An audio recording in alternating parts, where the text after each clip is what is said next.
Sam Seder, Emma Vigeland on the Majority Report. It's a pleasure to welcome to the program Cory Doctorow, author of Enshittification, Why Everything Suddenly Got Worse and What to Do About It. Cory, welcome back to the program.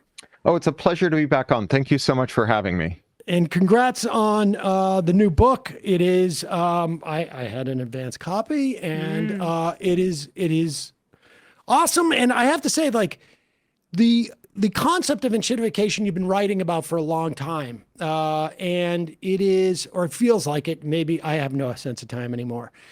And it feels like people really understand this almost like inherently, or at least they're aware of the experience. But walk us through sort of the process of enshittification. And this, I mean, walk us through this, but you can see this in not just online stuff, it feels like, but this is where it's sort of really almost art form. Yeah, sure. So, as you may recall, I've spent most of my adult life, 24 years now, working for the Electronic Frontier Foundation on what you might broadly call digital human rights. And getting people to understand those issues, it's kind of an uphill battle. It's very abstract.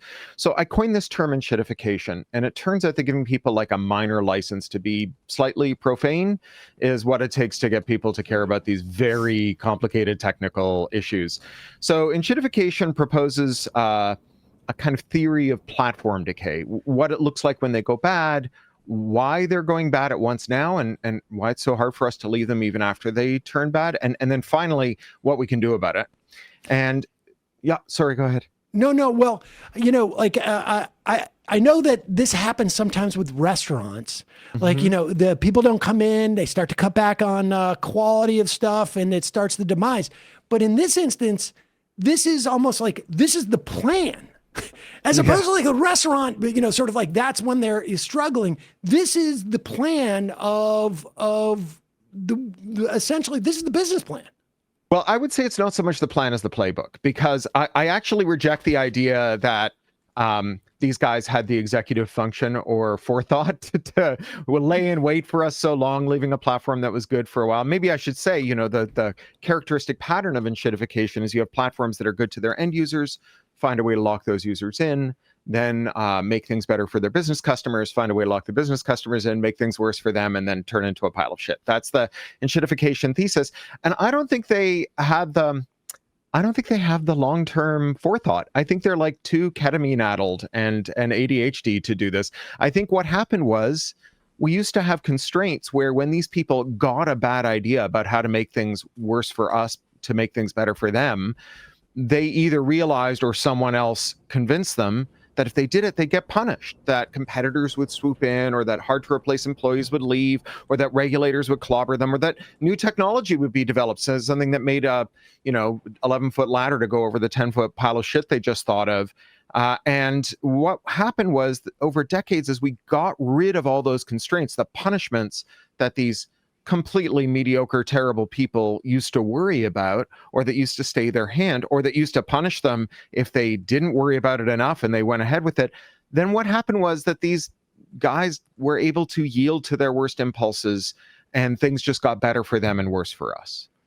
Does it have to do with the structure of big tech and the move fast, break things period, where there was so much investment money, there was an attempt to grow the economy through the tech sector, and these tools, whether it be social media or what have you, weren't straightforward in how they were going to make money for these guys. So they created these tools, raised a shit ton of money, and then they have to work backwards from that. Like, that's what it feels like more than anything. It's a failure of our government to catch up to these new technologies, but even more so, it's a function of speculative capitalism.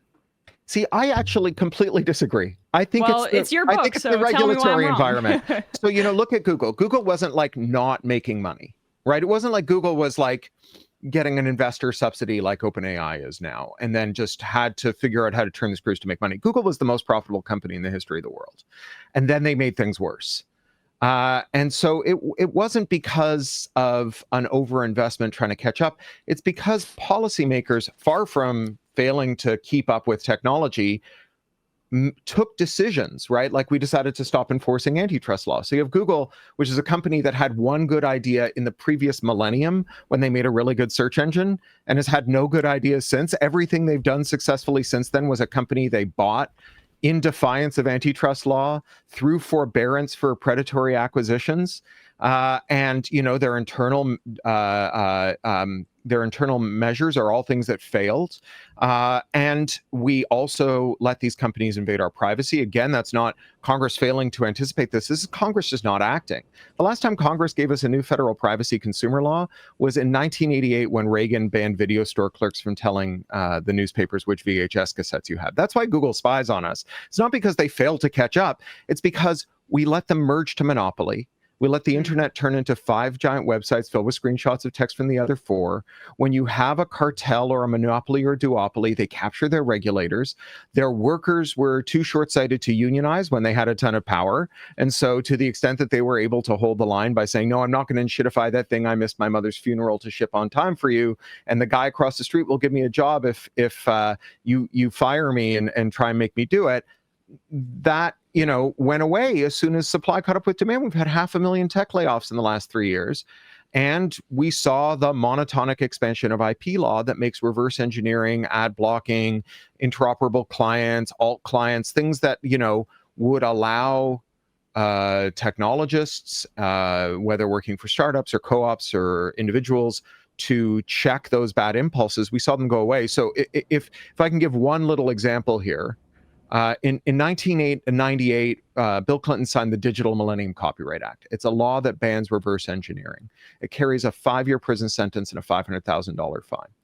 And what that means is that if you just design your product so that it doesn't have an open way to alter its behaviors, so that you have to reverse engineer it to change how it works, then it just becomes illegal to change how it works. This is how we ended up with like printer ink, where you can't just install generic ink. It's not that it's hard to overcome the thing that checks for generic ink. It's just a crime, right? So imagine like we're in a product planning meeting for our website, and the guy running the meeting, he says, I got an idea. We're going to make the ads 20% more obnoxious and invasive. We'll get a 2% increase in top line ad revenue. That's our big KPI. Everyone's going to get rich. Someone who doesn't care about user welfare is going to stick their hand up and say, you know, Elon, I love how you think, but has it occurred to you, we make the ads 20% more obnoxious, 40% of our users are going to install an ad blocker, because you don't need to reverse engineer an web browser to put in an ad blocker. 51% of web users have installed an ad blocker. It's the biggest boycott in human history. Meanwhile, it's illegal to do that for an app because you have to reverse engineer the app to do it. So when we say, okay, well, how obnoxious are we going to make the ads in the ad blocker, in the app rather, that same person's going to say, oh no, you should make them like 100% more obnoxious, get a 10% increase in revenue. And it's not like we didn't warn that this would happen when this law was passed. The guy who was responsible for this law, Bruce Lehman, Bill Clinton's IP czar, he was laughed out of Al Gore's information superhighway hearings. He was chased to Geneva, where he made it a wipeout treaty at the UN. And then Congress was warned when they passed it. These are like totally foreseeable outcomes. It's not that these guys are so smart they're running circles around Congress. It's that Congress created the enshittigenic environment, and then we got enshitticine. And in that environment, is that created simply because of the sort of like move away from the prior existing antitrust sort of perspective? I mean, which we saw a return, brief as it was, during the Biden administration. Yeah. That's when a lot of these cases, some of the cases were actually started during the Trump years, but a lot of these cases in terms of Google in particular. And, you know, I suppose we could debate as to whether or not the judges understand the political environment they're in. We just saw the remedy part of one of the Google cases was a joke. I mean, just an absolute farce. Yeah. So what, and I know you write about this obviously in the book, but this impulse is just simply always to like water flowing downhill in terms of a pursuit of whatever small profit increase there can be. And if there's no dam there essentially or obstacle, they're just going to go. Yeah, that's right. I mean, these guys, they get up every morning and they go grab the giant lever yanked enshittification in the C-suite. And it used to be that stuff used to stop the lever, right? They had to worry about competitors and regulators and workers and other technologies, and they don't have to worry about it. So the lever has been sort of lubricated and it moves really freely. You know, you mentioned that the judge failed in the Google case, and boy, did that Judge Amit Mehta ever fail. But, you know, it's not like the judges got a mind virus or something. Like, we even know how the judges lost track of how antitrust law works. So, you know, there was this like fringe guy, Robert Bork, who was a, you know, arch conservative Nixonite criminal, failed to be appointed to the Supreme Court. And he had this idea. He was borked. He was borked. borked. That's where He the was term borked. borked comes from. And one of the ways he got borked, by the way, was that his video rental history was leaked, which is why Ronald Reagan signed the last privacy law we ever got. Turned out the best thing you could say about Robert Bork is he had pretty good taste in movies. But I think Congress were like, oh no, when they leak my video rental history, it's going to be bad. So they moved to ban it. So, you know, you had this fringe guy, Robert Bork, and he had these bad ideas that antitrust was, you know, a fool's errand, that when you saw a monopoly, it was because like companies were good, right? If 90% of the world uses Google search, it's because it's the best search. And it would be really perverse to punish Google for making a product we all love. And so, you know, they put a lot of money behind that project. They convinced Jimmy Carter to start with the agenda. Reagan really picked it up. But here's the thing, they played an inside-outside game, because judges have to go for continuing education courses, just like any other professional. And they funded this thing called the MANN seminars, M-A-N-N-E. They're these luxury junkets in Florida, all expenses paid. 40% of the federal judiciary graduated from it. And it was just a session where you would learn about how antitrust was bad and monopolies were efficient. There's good empirical work from Princeton researchers showing that judges who attended the MANN seminars went on to rule differently, to rule in favor of monopolies.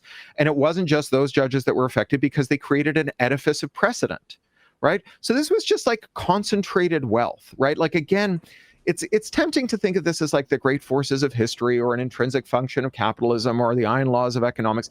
These were just like a bunch of guys whose names we know who did stuff that would have this predictable outcome. And many of whom are like still alive and walking around today and not worrying that someone's going to size them up for a pitchfork. And we kind of let them off the hook when we say, oh, well, Congress couldn't keep up, or, you know, it's because of VCs. VCs want as much profit as they can get, but they don't want to do things that aren't profitable. Like when I used to run a website with some friends called Boing Boing. It's still around. I'm not involved in it anymore. And in the early days of the web, pop-up ads were everywhere, and not these like wussy pop-up ads you get now that are like a box inside your browser. It was a whole other browser window. It was 1 pixel square. It auto-played music. It ran away from your cursor. And we would try to tell our advertisers, you know, like, everyone hates these. We don't want to put them in our website. And they'd be like, well, then we don't want to pay for ads in your website. But as soon as ad blocking was turned on by default in the major browsers, we just went to them and said, here's our log files. 90% of our users never see a pop-up ad. And all of a sudden, this thing that they were absolutely demanding with no exceptions possible became a thing they didn't give a damn about.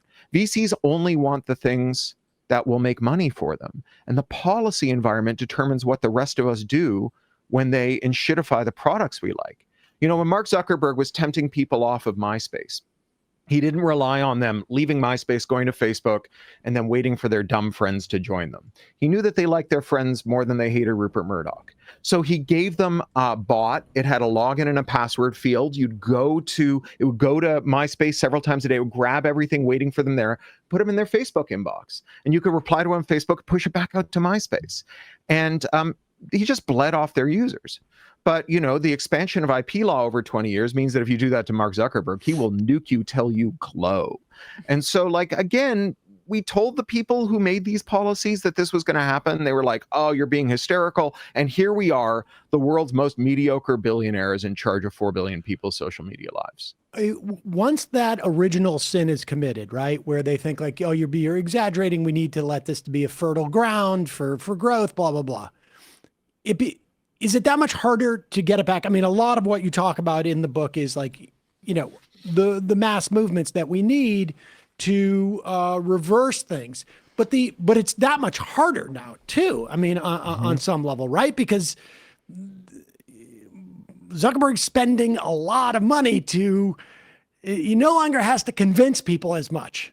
And Yeah, incidentally, yeah. I got to say that man thing, I had no idea about that professional. Like I know that world in terms of lawyers, but that makes total sense. Yeah. Somebody's funding that thing. It's like what happened with OxyContin. It is exactly what happened with I mean, OxyContin. it's just marketed to the tastemakers essentially. Yeah.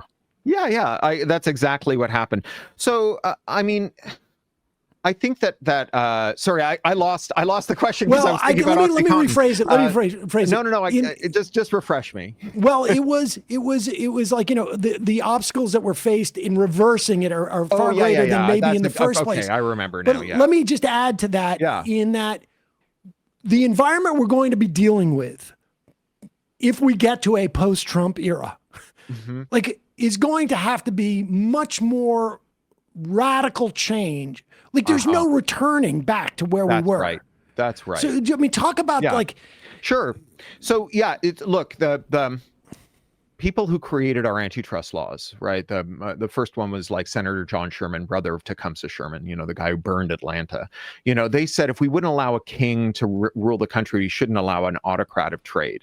And they understood that people like John D. Rockefeller were more powerful than most state governments and arguably more powerful than the U.S. government. It was a real uphill slog. And one of the things that laws like the Sherman Act and the Clayton Act take aim at is something called incipiency. So it's not like a merger that will create enough power to take over the government, but a merger that will create enough power to create another merger, to create another merger to take over the government. This idea that you want to stop these roll-ups like we see with like private equity, where they buy one funeral home at a time, but eventually all the funeral homes in your neighborhood are owned by one private equity fund. And when you die, you're going to pay rent to them. So the decision not to enforce antitrust law created these monopolies that were very hard to budge. In 1970, the DOJ sued IBM, and that lawsuit went on until 1982, for 12 consecutive years. They called it Antitrusts Vietnam. IBM spent more on lawyers to fight the DOJ antitrust division than all the lawyers in the DOJ antitrust division cost the U.S. government. They outspent the U.S. government for more than a decade. They ran out the clock. Reagan got elected, and he halted the case, and so they won. And so you can see why it's like much better to prevent monopolies while they're forming than it is to wait for them to become mature, to become bigger than governments. And I tell this to libertarian friends. I'm like, guys, you think that the only role for a government is enforcing contracts? All right, then. Well, the referee's certainly going to have to be more powerful than the players on the field. The smallest government you can have has to be bigger than the largest corporation you're willing to tolerate. Otherwise, they're not going to do the job you think that they should be doing. And with all that said, and it is very dispiriting, and like all the best Americans, I'm Canadian, and I'm reminded at times like this of this Canadian aphorism from down east that if you wanted to get there, I wouldn't start from here. And with all that said, something I think that's like quietly miraculous has happened since the late 2010s that a lot of progressives and leftists have not noticed, which is that all over the world, we've seen this surge of antitrust action. Right? Yeah, in Europe, I was about to ask you about that, Cory. They're the kind of leading the charge on antitrust with big tech, if you don't mind expanding on that. They sure are. Yeah, the Digital Markets Act, the Digital Services Act. I'll give you an idea of how muscular and far-reaching the Digital Markets Act is. Apple has just threatened to stop selling iPhones in Europe. Right, which is like not gonna happen, right? We fetch about how shareholders are short term, but like this is one place where it works in our favor. Tim Cook going to his shareholders and saying, "Sure, we're not going to sell phones to 500 million affluent consumers right now, but eventually the EU will capitulate and they'll be like, no, we want money in the next quarter. Forget that, right?" So it's not just Europe though. So Canada has had a very weak competition regulator through most of its history. Our Competition Bureau in its history challenged 3 mergers and was successful 0 times. But in 2024, a guy who's kind of a corporate lickspittle, Justin Trudeau, led a 3-line whip for his MPs and passed the most muscular, big, aggressive antitrust law in Canadian history. Now the Competition Bureau is one of the most powerful in the world. We've seen antitrust action in the UK under a series of like extremely shambolic, far-right, terrible prime ministers. And not only that, but tech antitrust, where the Digital Markets Unit was the largest technical antitrust unit in the world, 70 full-time engineers on HMG's payroll. But we saw it in Australia and we saw it in China. the Chinese cyberspace directive bans Chinese tech companies, the big ones, from blocking little ones from competing with them. Because I think Xi Jinping really believes that these companies are not an arm of Chinese soft power abroad, that they're a competitor for Chinese state power at home. And so even he's, reached the end of his rope with these guys. And, political science, there's like big studies of, the Princeton study of thousands of political outcomes that concluded that the preferences of the public are effectively irrelevant. Right. If billionaires want something, it happens. If billionaires don't want something, it doesn't. It doesn't matter how popular or unpopular it is with the public. This is like defying all political logic. This is water flowing uphill, right? The law of gravity has been repealed all over the world. No one really knows why. And I was just going to ask you, like, why do you think that's the case? And I know you have a hard out. It's at 12:55. Yes. Yeah, that's right. Okay. In 8 minutes, I've got to go to my next call. Yeah. Why do you think that is, or is it just like an awareness of? Is it just that it's become so excessive and obvious? I mean, in this country, it's quite clear that we can't even, to the extent that we're going to be getting economic numbers anymore out of this administration, the economic numbers that have ostensibly told the story in the past are no longer actually telling the story they purport to, because we have such a concentration of wealth that it's almost like a far more smaller group of people can change what the economy looks like from 30,000 feet. When you get closer to the ground, it's a very different story. Yeah, the consumption numbers just tell you what billionaires are spending, and everyone else is like, sitting on a mountain of credit card debt and stuck in place. So I think, there's a lot of different factors coming together here. So, Stein's law out of the finance sector says anything that can't go on forever eventually stops. And I think that's sort of what you were just describing, that people have really reached the end of their tether. But there's also this idea that, like, political change is downstream of coalition formation, right? The reason the Trump coalition is so powerful is because a bunch of people who hate each other agreed to work together, right? When you have like Christian dominionists and like Hindu nationalists and, isolationists and imperialists all under the same umbrella, right? That's very weird, right? And you see that it's very powerful when it happens. My friend James Boyle, he talks about this in the context of the environmental movement. He says that before the term ecology entered our lexicon in the 70s, people didn't know they were on the same side. You care about owls, I care about the ozone layer. It's like, what's charismatic nocturnal avians have to do with the gaseous composition of the upper atmosphere? We're not really on the same team, but you can weld a team together by creating this conceptual framework for it. And I think there's this sense that concentrated wealth is the source of so many of our problems. And while people are like not super au fait with antitrust law because it's been in a coma for 50 years, there is this, I think, like inchoate understanding that anti-monopoly is anti-wealth concentration. Like literally, that's just what it means. And, maybe like generations of playing a terrible board game in our living rooms have taught us what a monopoly is, at least, right? And so when you say, we're going to fight monopolies, people may not have a sharp connection between that and the problems that they're facing. But they do know that like this wealth concentration stuff is what's poisoning everything else. And I think that's true on the right. I think that's why you get populist right-wing figures like Matt Gaetz of all people, who call themselves a conservative for Lena Khan. It's there's like, I think those people are waiting to be picked off by us, frankly, because the conservatives are not going to deliver on their anti-monopoly promises. Trump is just going to use monopoly law to extract settlement payments from and concessions from companies. They're to make companies, give him all kinds of favorable media attention in exchange for letting Larry Ellison buy every media outlet in America. Right. It's an umbrella for essentially for bribes. But there still has to be at least some pretend, I think, sort of like support of the broad concept. Yeah. And lip service. Yes. And I guess, ultimately, maybe that lip service ultimately can be exploited. What can people do? Is it even is there any value in the short term of like particular habits at this point to push back, or is it ultimately we need political movements to get real change? Well, I don't think it'll surprise you to hear that I'm skeptical of changing your consumption habits as a way of changing the world. I don't think that you're going to like shop hard enough to make monopolies go away, in the same way that it doesn't matter how many buckets you sort your recycling into, it's not going to end the climate emergency, right? Right.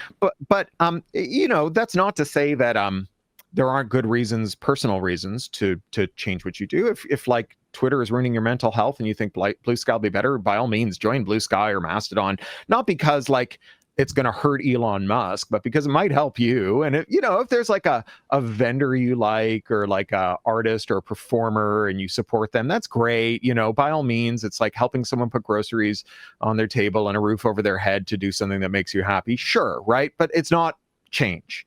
Change comes from, as you say, political movements. It's a systemic problem.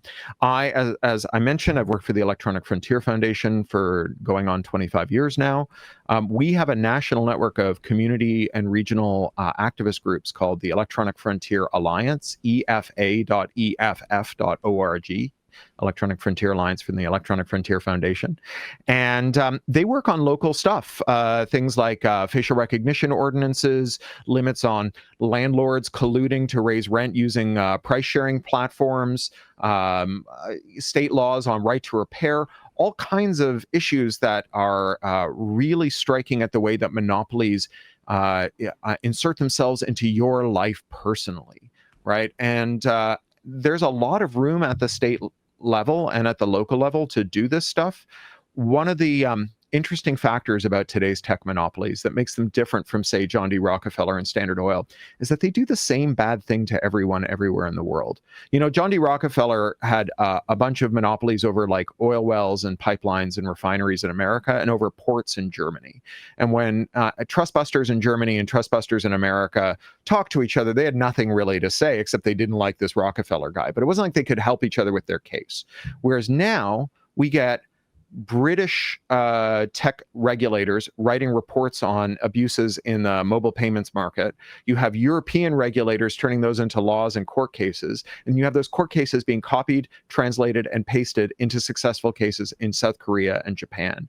And what we're doing in America with the Electronic Frontier Alliance is we are replicating the successes against Flock, against RealPage, against predictive policing companies, across different territories within the US, because it's the same scam everywhere, right? And so the thing that works in one place works somewhere else. Well, we will put a link to that. And it's also, I imagine, a great place to go and build a larger movement, because you're bringing people in there from multiple ideologies. That's right. Cory, where can people find Enshittification? I mean, the book. I know it's everywhere. Yeah. Any bookstore will have it. It's published by Macmillan, by their Farrar, Straus and Giroux imprint, and they're one of the big five, so they're distributed nationally. You can go to bookshop.org if you don't want to buy Jeff Bezos another penis-shaped rocket. And you know, the one tricky part of my sales channel is that Amazon won't carry my audiobooks. Because they're not locked to Amazon's platform. I refuse to do that. So you can't get them on Amazon, you can't get them on Audible, and you can't get them on audiobooks.com. You can get them everywhere else, though. Libro.fm carries them, Downpour, even Google Play, because they don't have this lock-in stuff for audiobooks. They have lock-in for other stuff.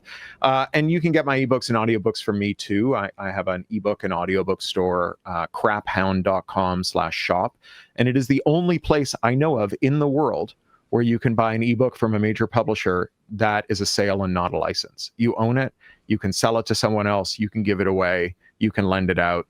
If you and your partner divorce, you can divide it up in the estate, you can leave it to your kids. So craphound.com/shop.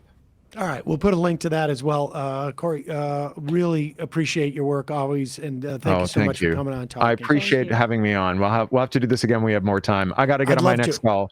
Yes, all right, please. Lovely chatting with you guys. Thanks, Emma. Yep, thanks, Sam. Thanks, Cory. Bye-bye. Bye. Hey, folks, don't forget to hit the subscribe button and check out our daily show. We do it every day at 12 p.m. Eastern for about 2.5 hours. We even take phone calls. You should check that out.